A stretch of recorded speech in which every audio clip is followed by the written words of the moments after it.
বিশ্বাস করবেন না, যারা সত্যিকার প্রাপ্য ছিলেন এই ফ্যামিলি কার্ডে, তাদের অনেকেই পাননি। কেন পাননি? যে সমস্ত আমলাদেরকে দিয়ে করানো হয়েছে কাজটা, তারা সেই সমস্ত বাড়িতে গেছেন যে বাড়িতে গিয়ে এক পেয়ালা চা খেতে পারবেন, একটা চেয়ারে বসতে পারবেন, কিন্তু খড় বা ছনের ঝুপড়িওয়ালা ঘরে তারা যাননি। এখন আবার নতুন আরেকটা প্রথা চালু হয়েছে, ৪৩ কেজিতে মন। এটা অনেকে হয়তো বুঝেন না।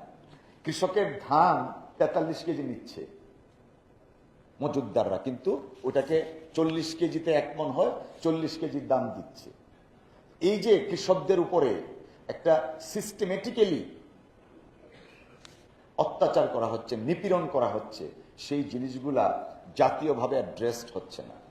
গতকালকে আমাদের কনস্টিটিউয়েন্সিতে একটা ওয়ার্ডে ফ্যামিলি কার্ড বিতরণ করা হয়েছে, এবং এই প্রজেক্টটা বিএনপি তথা প্রধানমন্ত্রীর একটা ড্রিম প্রজেক্টের মতো অত্যন্ত সৎ নিয়তে এই প্রজেক্টটা চালু করা হয়েছে, ফ্যামিলি প্রজেক্ট।